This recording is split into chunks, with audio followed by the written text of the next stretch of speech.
It was supposed to be a quiet, ordinary morning, the kind of peaceful start I'd come to love over my 5 years living in Oak Estates. A cup of fresh-brewed coffee in one hand, the hum of songbirds in the background, and the scent of my prized roses wafting through the open window. But that peace shattered the moment I opened the thick envelope sitting in my mailbox, a routine-looking HOA notice, or so I thought. My eyes scanned the first few lines and then froze. I nearly spilled my coffee all over the kitchen counter. My monthly HOA fee was tripling to $3,020. Not next year, not in 6 months, effective in 30 days. I blinked and reread it. $3,020 per month? I felt a chill run down my spine. Surely this had to be a mistake. I flipped through the pages for an explanation. There wasn't one. Just vague mentions of community upgrades and modern beautification standards. I glanced out my window where Karen Thompson, our HOA board president, strutted down the sidewalk like a runway model in designer workout gear, snapping photos of my front yard with her phone. Her gaze lingered disapprovingly on my rose garden, the same roses that had won first place in the county gardening competition 3 years in a row.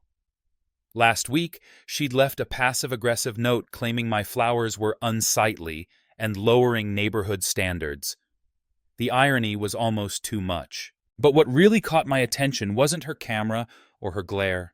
It was the sleek, white Tesla parked in her driveway, brand new, still gleaming under the morning sun. Karen had recently lost her job at the real estate agency. So how exactly was she affording a car like that and funding a full kitchen remodel, which I overheard her bragging about to another board member? That's when I remembered the email I hadn't opened yesterday. It was from the State Housing Office, confirming my appointment as Oak Estate's new external financial auditor. Funny how life works, isn't it? One moment, I'm tending roses and minding my own business. The next, I'm holding the keys to the financial secrets of a community that just tried to squeeze me dry.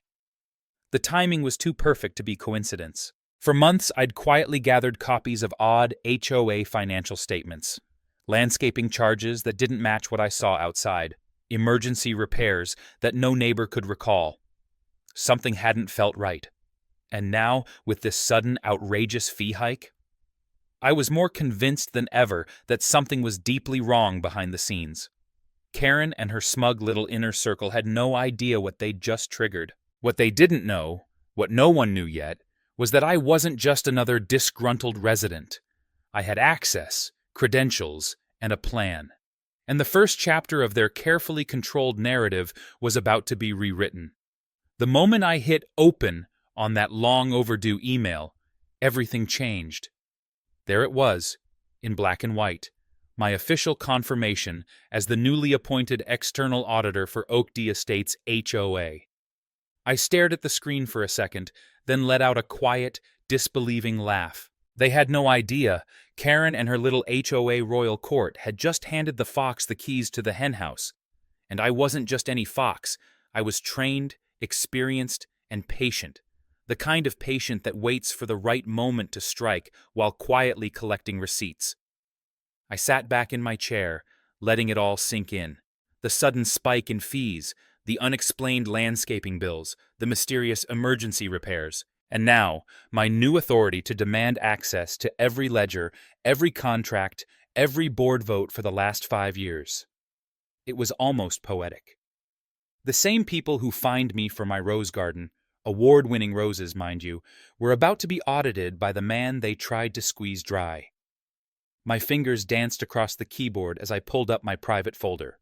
HOA Evidence Phase 1.zip. Inside were months of late-night research, screenshots of financial statements, photos of Karen's mysteriously frequent renovations, even voice recordings from neighbors who had been bullied into silence. I hadn't planned to be a hero, but the role was growing on me. Outside my window, Karen was busy measuring someone's trash bins with her tape measure like a suburban villain with too much time and power. She had no idea I was watching and documenting. That afternoon, I placed my certified auditor badge in a sleek leather case and slid it into my pocket. I wasn't flaunting it yet, but the time would come. For now, I just needed to smile politely, play their game, and get everything I needed. Let them think they're still in control. Because starting tomorrow, I wasn't just part of the neighborhood, I was the guy with access to their books, their secrets, and their downfall. The audit hadn't begun yet, but my mission had. And Karen? She'd just unknowingly given me front row seats to her own unraveling. It started with a spreadsheet. Late one night, as the rest of the neighborhood slept under a veil of Karen-induced fear, I sat hunched over my laptop with nothing but a mug of black coffee and a rising sense of purpose. I had just finished cataloging the third emergency tree removal invoice, each one for $50,000, all supposedly handled by Thompson Landscaping LLC. The kicker? Not a single large tree had been removed in the past year. In fact, I had Google Maps screenshots to prove it. And Thompson Landscaping? Registered to Karen's brother. That was the first crack in the dam. From there, the corruption unraveled like a badly knit sweater. I cross-checked HOA statements with contractor registrations, and a disturbing pattern emerged. Every major expense went to a company linked to Karen or one of her close allies. Landscaping, security systems, even the $800 hydrant painting job, each inflated and conveniently awarded to friends and family. No competitive bids, no transparency, just a revolving door of backroom deals hidden beneath layers of phony community improvement projects. And then came the violation complaints. I discovered a thick folder marked Resident Compliance Logs, buried at the back of the filing cabinet in the HOA office. Inside were pages of citations, most of them issued to the same residents over and over: Mr. Rodriguez with the wheelchair ramp, Mrs. Chen for her garden lanterns, the Patel family for their kids' sidewalk chalk drawings. These weren't violations, they were retaliation. It became painfully clear. The HOA wasn't enforcing order. They were punishing dissent. What once seemed like overreach now looked like a coordinated system of financial abuse and selective harassment. It was no longer just about me or my roses. This was about a community systematically silenced by an unaccountable few. But not anymore. That night, I created a new file called HOA Expose Phase 2. I added everything: screenshots, receipts, voice recordings from tearful neighbors, photos of Karen's unauthorized pool, and the timestamps proving Sarah's midnight violation rounds. With every entry, I felt the momentum shift. I wasn't just collecting evidence anymore, I was building a case. And it was strong. As the sun rose, painting my rose garden in a defiant gold glow, I realized something profound. We had been bullied, manipulated, and overcharged, but not broken. And now, we had the truth. The kind of truth that doesn't just set you free. It topples the towers built on lies. This was the turning point. And Karen? She was about to find out what happens when you underestimate a quiet neighbor with a badge, a spreadsheet, and a community ready to stand up. I knew the moment I walked out of the HOA office with my arms full of evidence-laced documents that things were about to get ugly. What I didn't expect was just how fast and how dirty the retaliation would be. It started subtly. A violation notice for my trash can, claiming it was too visible from the street, even though it had been in the same place for 5 years.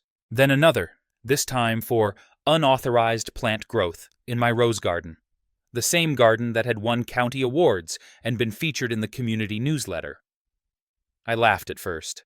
Karen and Sarah were predictable, grasping at straws, but the laughter died quickly. The next morning, my security camera captured them sneaking around my yard at 3:00 a.m. Flashlights in hand, measuring tape, measuring. Sarah jotting something into her infamous violation notebook, while Karen pointed to my mailbox, my bushes, my driveway, anything they could weaponize. I uploaded the footage, but it didn't stop them. If anything, it made them bolder. They started targeting my neighbors too. Mr. Rodriguez's wheelchair ramp was declared a structural nuisance and fined $5,000. The Patel kids' basketball hoop vanished overnight. The Martinez family's mailbox was smashed and replaced with a violation notice for damaged property.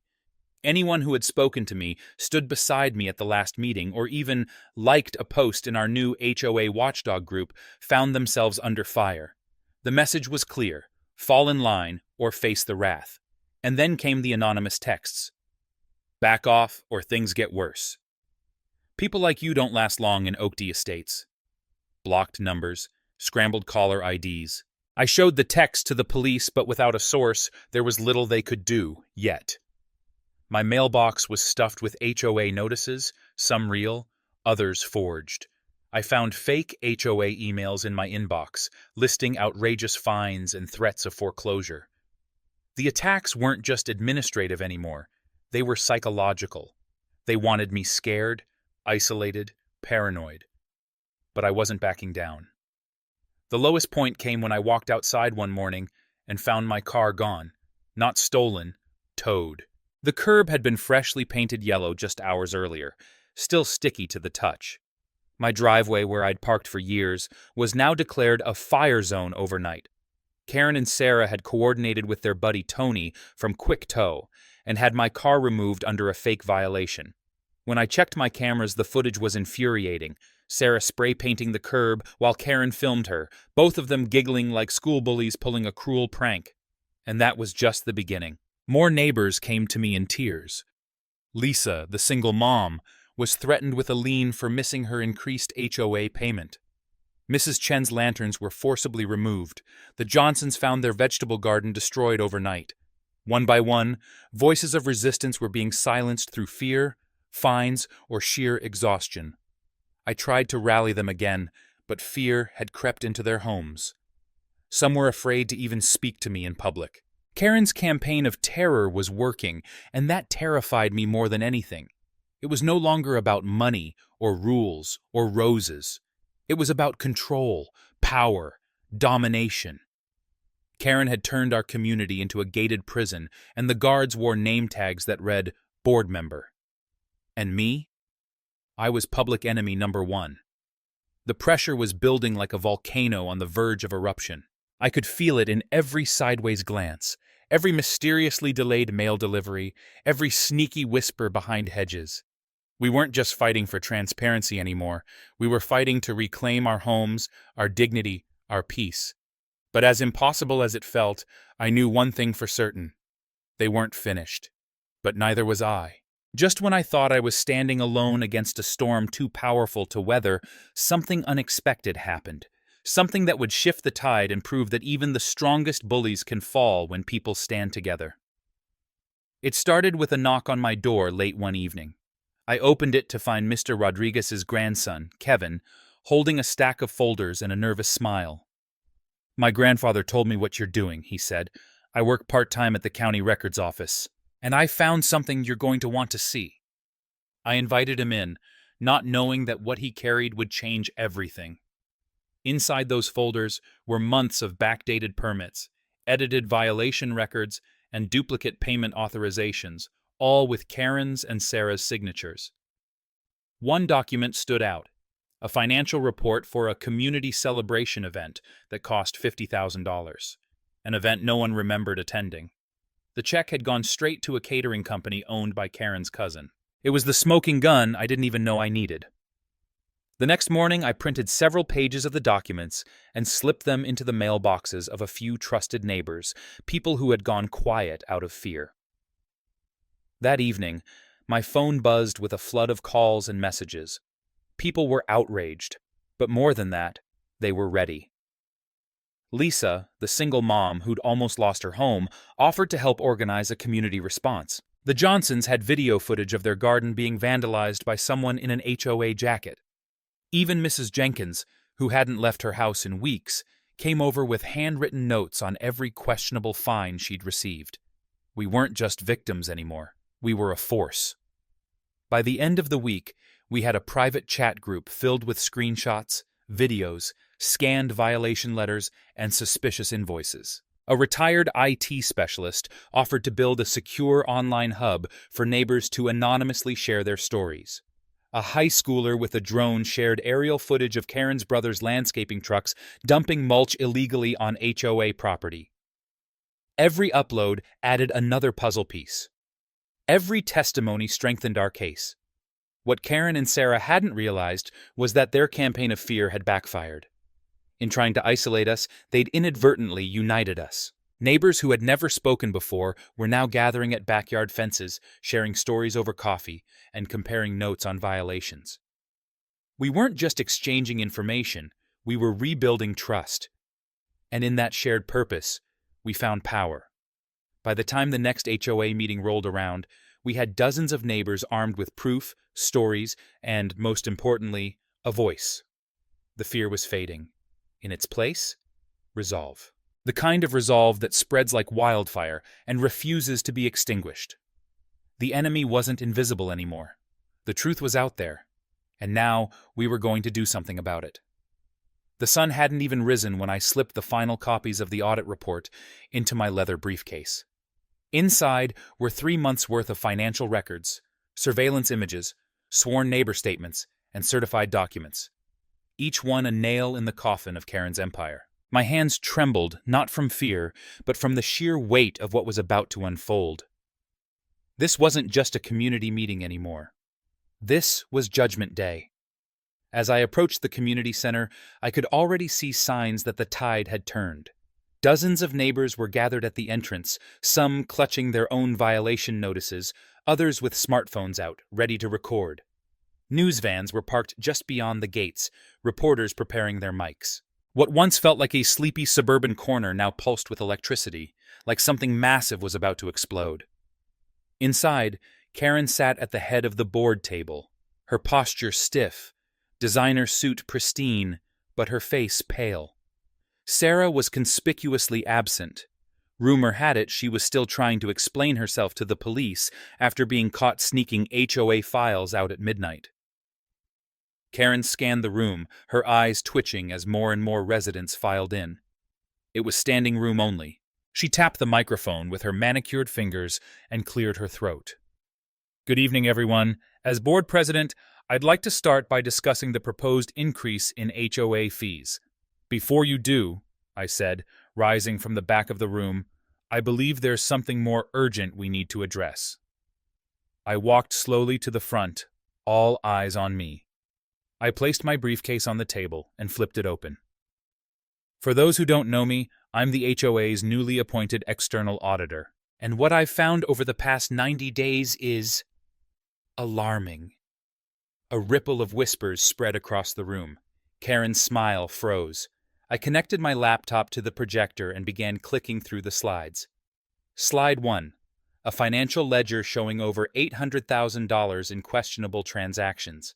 Slide 2. A $200,000 landscaping contract paid to a company with no business license, owned by Karen's brother. Slide 3. Satellite images proving no landscaping work had ever been done. Karen's face turned ghost white. "This is a misunderstanding," she snapped. "I have served this community with integrity." "Let's talk about integrity," I replied, and brought up slide 4, footage of Karen and Sarah sneaking into the HOA office at 2 a.m. with flashlights and trash bags. The room gasped. Slide 5, a document trail showing $55,000 spent on holiday decorations that never appeared. Slide 6, Sarah placing fake violation notices on residents' doors in the dead of night. An elderly man rose from the back. "Mr. Rodriguez, is this why you fined me $5,000 for my wheelchair ramp while your team was installing a tiki bar in your backyard?" More residents stood. "She told me my son's wind chimes were a security risk. I was fined for having a garden gnome while she built a fountain without a permit." A full-on chorus of frustration rose in the room. Karen tried to shout over them, her voice shrill. "This is all lies! A coordinated attack!" But she was no longer in control. The back doors swung open. 2 men in suits entered, flashing badges from the State Housing Authority. One stepped forward. "Mrs. Thompson, we'd like to speak with you regarding multiple charges of financial fraud, abuse of power, and targeted harassment." Karen staggered